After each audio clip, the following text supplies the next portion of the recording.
let's start with a check-in, and everybody's completely free to speak freely because if we have any recording, it'll be of me speaking or responding. Otherwise, we'll have a summary.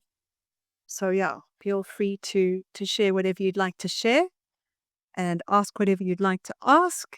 And yeah, let's check in and also see what we want to talk about today. If you want to put anything on the agenda as a topic or a discussion. But more people coming in. Hmm. And you've worked so hard for so long to come out of the burnout. And it's so hard to watch our children hurting. And we want to stop whoever or whatever is hurting them. And when it's them hurting themselves, it's just becomes this, yeah, very, very difficult, very painful. Mm, yeah. And at the same time, as you say, I mean, there's so much amazing stuff there going on in terms of his own self insight, his own self advocacy. As much as you looking at some burnout, you're also looking at a huge leap in empowerment there, which, yeah, he's not able to acknowledge or own because of that perfectionism, where he's also trying to achieve the goal he sees that other people have. And he's unable to appreciate the goal he's achieved. And ironically, because he wasn't trying to achieve that, we're probably one of the reasons why, he's managing to get that. Because if he was sitting there, I need to focus on my self mastery and my ability to explain what's going on with me, you know, that would be hard. It's interesting that you've got this other issue entering in terms of the student and the possibility of doing things online, and him working around the obstacles rather than just saying, I'm too burnt out. He's saying on the one hand, I'm a battery that's completely run down, which is a beautiful metaphor, fantastic insight into his own process, his own cards, his own capacity. But he's not saying, oh, I can't even face that because it's Zoom and I can't meet somebody new and it's too, he's saying, I don't have to see his face, and I'm connecting with him to play. Because what I have also seen with this PDA, I don't know, other parents, if you want to also chip in on this, is that sometimes with all kids, but it's sort of even maybe more with PDA, they've been spending their time mastering this one thing, which might not be what we all thought it was. So we think he's going to this place to master his social skills or his ability to get out the house all the time. But he's actually going there to feel his way into understanding his own capacity. And now he's got that to another level. And now he's dropping that whole environment. He's going, this whole environment no longer stimulates or feeds me. And I now need all my capacity for this other adventure that I am now going to engage with. Right? So quite often we think we're losing this thing that we've managed to gain and maintain, and are we losing it? And we need to just be careful that our stories about that and our grief about that doesn't get in the way of supporting this new thing that's actually trying to come through, which is why we're shedding that old skin. Because this other thing is ready for its season now. Just leaving it in his court as much as possible. Also, in terms of those evaluations of this is working for you, this isn't working for you, as much as possible, leaving that in his mouth. And you have lost your free time when he was out the house. So I think this is also really important to acknowledge and, look for ways to feed yourself that, you have lost a source of something that you needed, because that's hard. Well, thank you. We took that check-in straight into responding, but I think, yeah, no, it's fine. I also kind of consciously let that happen. I think because everything you're saying, I think, is going to be so applicable to pretty much everybody. That in one way and another, that I think it made a good kickoff. But now, yeah, everybody else, the floor is open for checking in. And how are you doing? And what do you want to bring? Mats, mats, mats outside as well as inside. So if you have mats leading up to the door on the outside and then mats leading from the door on the inside, and then you can model a little dancey thing that you do on the outside mat, which is fun, right? And it may or may not get copied, but then it's like most of it will be gone by the time they hit the bit you can't separately clean. Yeah, and I mean mats can be anything. Hey, they can be newspaper. They can be you can crochet plastic recycling rugs together, whatever. But yeah, mats, mats, mats. Old t-shirts make great crochet. And yeah, just in terms of covering carpets, just big pieces of upholstery vinyl. I call them messy mats. Big pieces of upholstery vinyl. They last you for years. Just slam it over the carpet. Forget you have a carpet. You can mop it whenever. Yeah. I was just saying, I've got a little kitchen table that's got like a cross piece at the bottom, and that thing is stacked up with bits of ripped up towel and bits of old sheet and old jeans. When they go through at the bum, they've still got this lovely absorbent denim. You just cut the leg seam open, you've got another mat. Mm. But you've described quite a lot of movement that's regularly there and being participated in on a weekly basis, and it sounds like when they do move, they're really moving. I mean, things that you're describing are kind of uh, like highly nutritious vitamin kind of therapy versions of movement. The more, if we're in doubt and you're saying, is it a me problem? Then trying to get over your stress about it is really huge because of that unspoken demand radiating thing that happens when it's like I can sense that my mom would be that much happier if I wasn't playing Roblox, right? And so just really working on that. Again, this is where we play with our own cards. This is where we play with our own stories. It's like whatever fantasy you need to tell yourself to actually shut that inner voice up. If you need to think, if they were in school, one of these like really hectic schools, they would be sitting still at a desk all day, the whole day. They'd sit on the bus, maybe. Let's imagine they have to sit on a bus and then it drops them at the door, and then they sit all day at school, and then they have to go and sit at an after science blah blah club, and then they have to go and sit at like an after maths lesson, and then it's like, let's imagine how much movement they would be doing in that scenario, right? And then it's like compare that to their Roblox and then look at what all of that would be doing to their cards versus what all of their Roblox is doing to their cards. And, just comparing the apples with the apples instead of the apples with the golden apples of the Hesperides fantasy that somebody created in a myth over here around like children should be climbing 6 trees a day, you know, whatever you need to do to try and let go of it.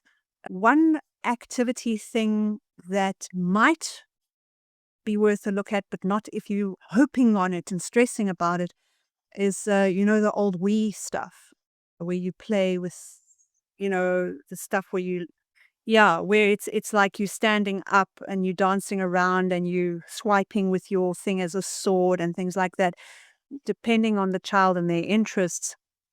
And you can often also pick a lot of that stuff up secondhand for almost nothing because it's like out of fashion now. But things like the Just Dance and yeah, but not if you're setting your hopes on it or stressing about it or like wanting to use this to remedy the thing, because then they will not be interested at all.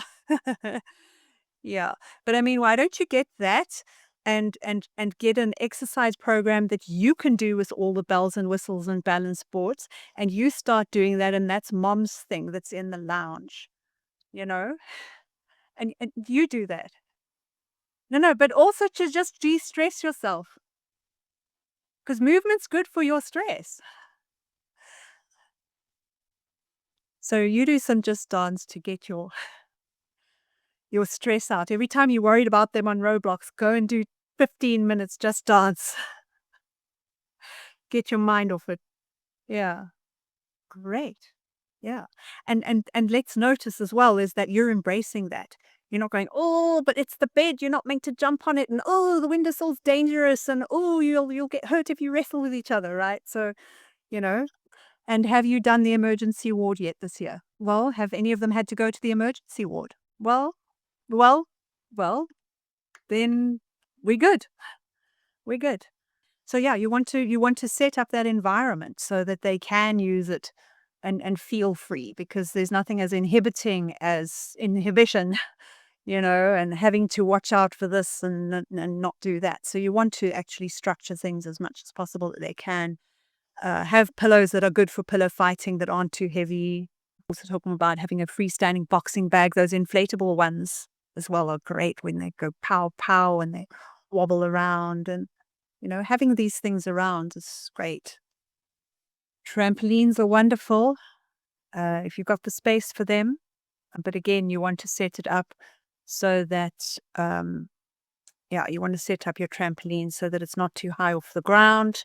Rather dig a little hole under the middle, right in the middle, if people are hitting the ground, rather than raising it too high. So, they can be a little wild with it. The more of the stuff you have just around, partly if they see the adults using it, we've got this principle now, SDE, kids learn the tools of the culture. If the adults use it, the kids tend to, not necessarily, not reliably, but more likely to. And the fact that it's just there and they can do it their way, that's great. Yeah, somebody who's not here today has got brachiator bars all the way down their passage, and the kids spent their childhoods monkeying from one end to the other. It's just along the top of their passage. Had the most incredible grip strength. Um, yeah, just from having fun. And the process there, and yay, thank you for being there in the way that you are for your PDAs, because that's it. It's the patience and the sincerity, I think, is really the most important thing, because it is always a test. You are always being tested for very, very good reason. People think of, they're testing the limits as kind of becomes code for, they're just being difficult, but if you imagine walking across a rotten floor, you know, you have to carefully test every bit of every board to make sure you don't fall through. And that's really what a kid like that is doing in your space. And then you just keep going, yeah, no, not falling through there. It's okay. That one's still holding. You're really making it an increasingly safe space. And I predict that you're probably going to see a more rapid curve of engagement as time goes by, because of that you're really building good cards foundations there with that sincerity and that patience. Yeah, because you're building safety, you're building reliability. Yeah, now I've got a lot of hopes for that. It's why I sort of started with it this year. I was like, no, hang on a second. This is really foundational now. Great. Yeah, I mean, that is a beautiful description, and an absolute hats off to you, because it's really, really difficult when you're in a position like that. Firstly, you've got three together in that age range, which is also one of the trickiest age ranges, because that's when the dignity stuff really starts, like coming home and understanding how much dignity stuff there is to navigate, and any girl that age starts getting into all of that as well. And then there's three of them and they're clustering and they're together, and you're having to advocate for them with staff who don't get it. I mean, just wow. Wow. Your staying power. Thank you. Mwah. Lovely news. And yeah, that just saying, that showing your colleague the slide, please always remember that you can do that. You should do that. It's like, you have any slides or anything that you think, use the stuff. You're in a very difficult position, because, when screens are overused, it's because there isn't enough alternative, and there really isn't enough alternative. And at that point, you say, well, at least my child has the Roblox, right? As opposed to, an empty room to stare at the wall. The Roblox is more stimulating, and it meets the cards in many ways, because, your competence, you're choosing your game, your autonomy, and then the relatedness, it feels like you're playing with other kids. And to some extent, you are playing with other kids. So, there's a lot of cards meeting there. We would ideally want it to be that she has other options, but as you're describing at the moment, it's like it's difficult because she doesn't really have much else. Somebody else in the house doing something else. Because, as you're saying, if you're working from home, are you working on a computer? Yeah. And then when you're relaxing, you're on your phone. So what culture is she learning? She's learning the tools of the culture. What we do is we are on our computer and we are on our phone. This is the tools of the culture and this is what I'm learning. So that's the options that she's got right now. There's not other kids doing other stuff. There's not other adults doing other stuff. And when there is other adults or other kids doing stuff, it's stuff that's high capacity demand on her. She has to get in a car. She has to get out a car. She has to see people she's not used to seeing. She has to do something she didn't choose or plan for herself. So I would suggest that you go on a digital detox yourself. Only do your work on your screen. No other digital for you. That's what I would suggest. Leave her alone. You do a digital detox. See what you end up doing when you're on a digital detox. Forget about her. She's okay. She's okay for now. Let's pretend she's in suspended animation now. She's safe. She's in this cocoon. The Roblox is keeping her safe and feeding her mind. You are feeding her body. She's okay. Go do your digital detox. Find out what your cards need that you're not, because it's very hard being PDA parent, very hard being single parent, very hard having to work from home, very hard having all this demand now to also support your child's optimal development and education under these circumstances. Your cards are probably in the toilet and you're probably escaping to your easy option here, right? Understandable, but it's not bringing your cards high enough to help you right now. So just digital detox, find out what you really need. If you're going to have a bath, if you're going to do some stretches, if you're going to put on some music and dance, if you're going to make a jigsaw puzzle, if you're going to paint a picture, if you're going to bake, I don't know, if you're going to just collapse and stare at the ceiling and you need to do that for a while, but just put the phone away. That's what I would strongly suggest. And try to spend more time with her, because with the separation anxiety, she's wanting more co-regulation. So if she's playing on the Roblox, if you can work in the same room, if it's possible, or, yeah, or, all of that kind of thing, just try and be with her even, but not like intrusively, not in her space. She's obviously got quite a lot of sensory overload if she doesn't want you to be playing music or singing or whatever, but there's many, many things we can do quietly. But you've just created another picture now here, because you're busy preparing for an enormous, enormous challenge that both of you are feeling very scared and stressed about. And in that circumstance, I'm not at all surprised that she's like this, right? Because she's got this huge thing coming up. Yeah, yeah. Yeah, it's getting closer. Yeah. So also you have an opportunity now to use that change, that novelty space. You're going to be in a completely different place for a while, and that's going to shake up all the routines. So, when you get back, it's also a very good time to try to do something different, like with your digital detox, for example. She probably needs some recovery time when you get back. The tricky thing will be to provide more recovery options than just the Roblox when she gets back. Because I see, Gwen's also talking about the privacy, gambling mechanics, etc. My teenager's advice is never ever give a child Robux. Never give them Robux under any circumstances. Never ever spend a single cent on any gaming internal stuff. It's like only spend money if it's, if it's a particular game that the child wants to acquire on Steam that's really an interesting interest in a new direction. Never ever give them money to spend in gaming anywhere ever, because that's just exploited. And that is an exploitation thing that is being done to children, and it is quite engineered.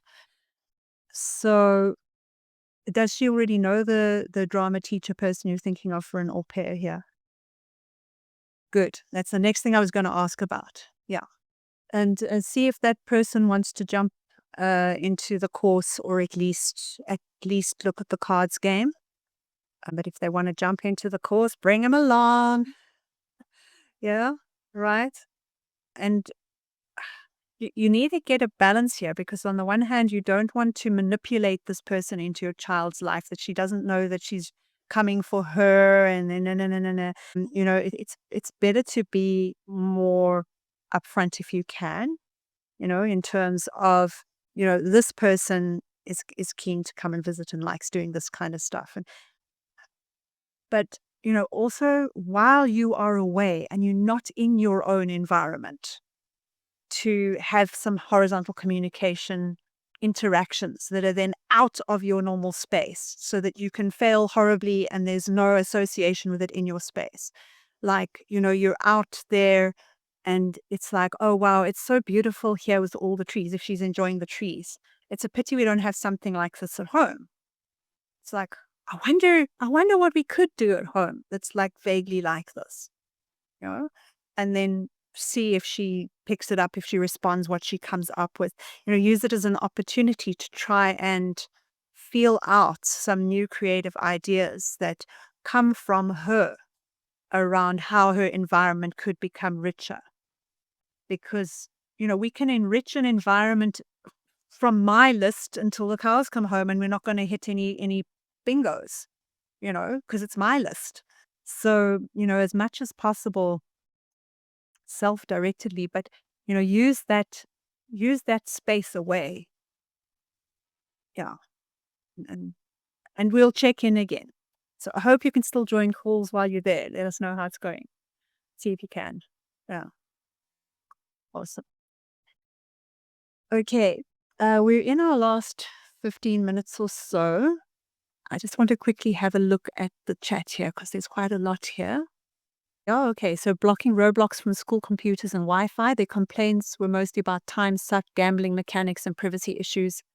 And all four previously spent much of their school time on Roblox. Great. Yeah, that's it. When the kids become empowered. So again, like physical risk, there's this balance to find with these other risks.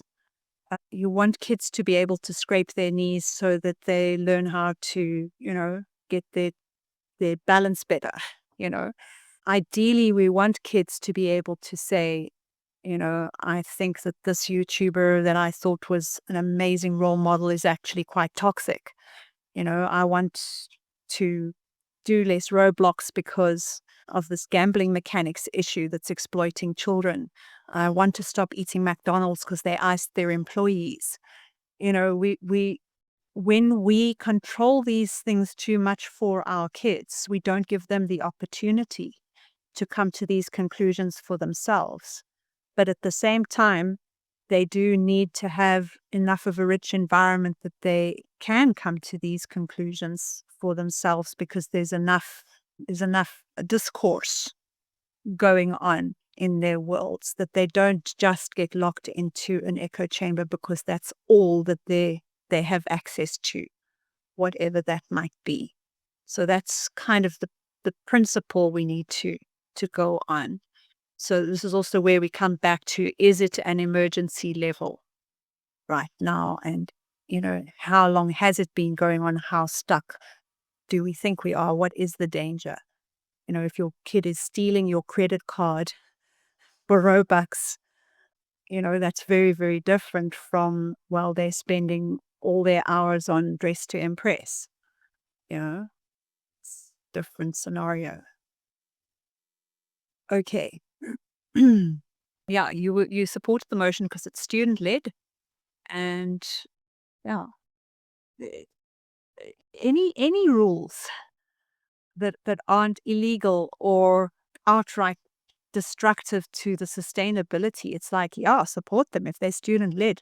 I mean, I supported a rule to ban normal walking for the rest of the day.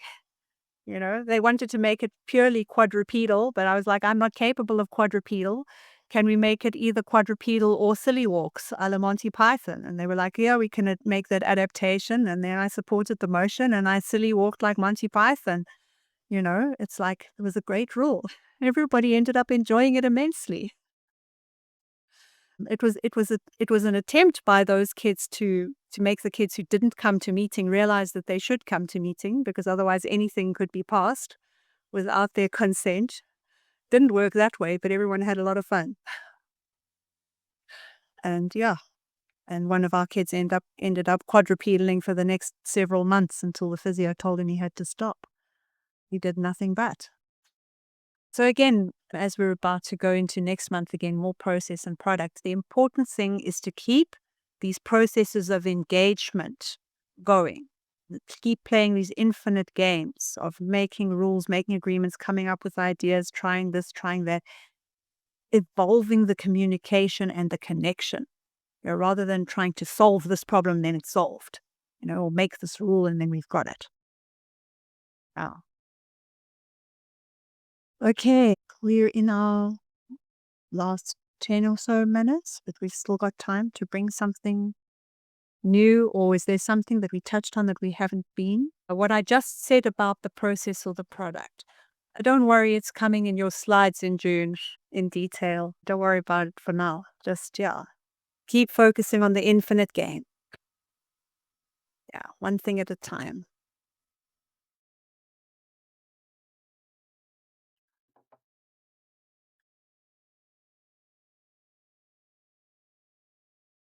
Yeah, absolutely. So I want to highlight what you've said there in a number of places, because I think that was fantastic. Thank you. Yeah, they will pick it up anyway, and then it will be more distressing because why aren't you speaking it? And then they have to try and figure out, where you're at and what the concern is. So yeah, definitely using the horizontal communication to express yourself. The tricky thing again is not to replace or forestall their process. So you come out with the whole thing, you've done all the analysis, you've had all the insights, and now there's nothing for them to explore with it, which I think is also where that humility comes in, it being clear that this is me, and you are not me, and I know that. I am not trying to put this onto you. You'll have your own experience, but this is what I experience. This is what I am concerned about.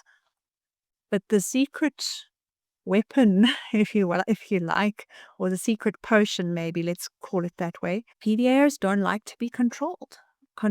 Being controlled by anyone or anything is not safe and is not an expression of autonomy.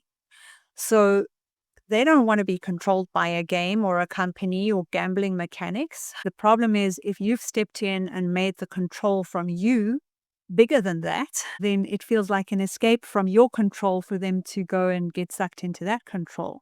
But if you're not busy controlling them and you're busy being an ally, a true ally that's truly respectful and you're truly an assistant, when they notice or become aware that they are being controlled, they're going to get out of there.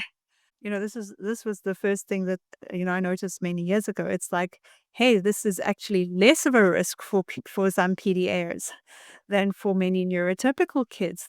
These addiction dynamics that are built into games, because they don't like it. They don't like it. They can feel it. They're being manipulated. They don't want to stay in there. But then, yeah, they need the other options that are still going to raise their cards, and sometimes they will need the ally to help them figure out what's going on and what they can do.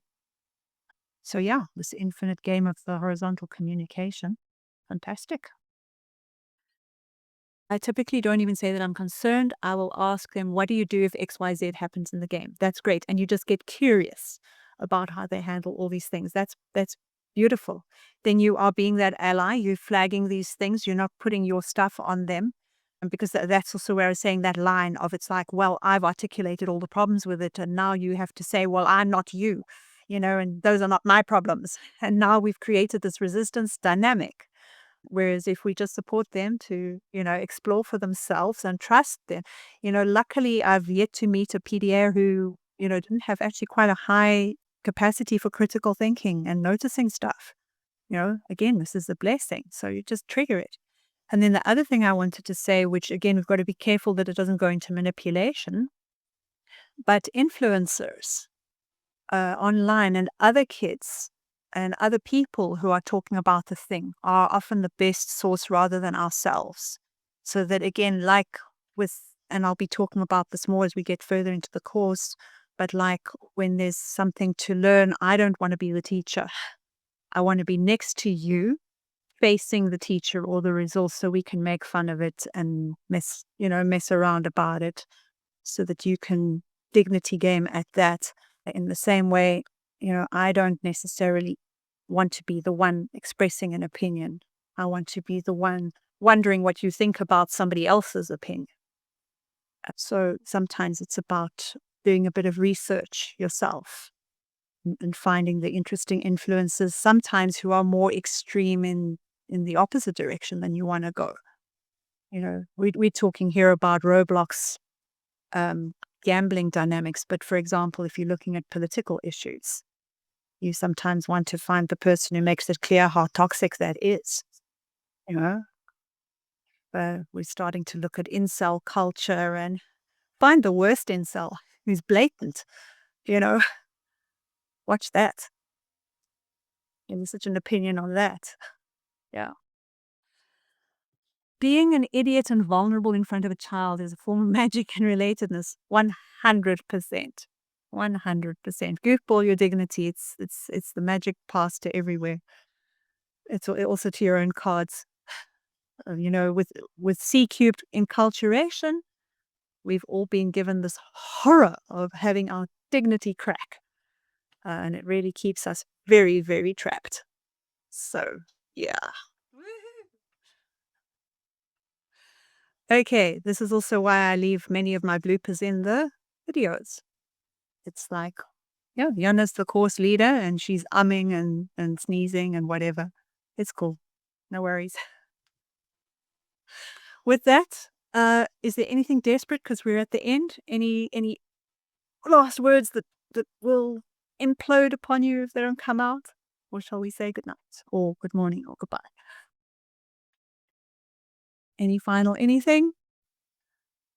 Okay. In fact, anybody who loves making jigsaw puzzles. Thalia, who's also in this group, has started a Discord for making puzzles together and playing puzzle games. So, yeah, that's going to raise your cards. There's another place you can go. Okay, everybody, see you soon. Bye-bye. Bye-bye. Bye.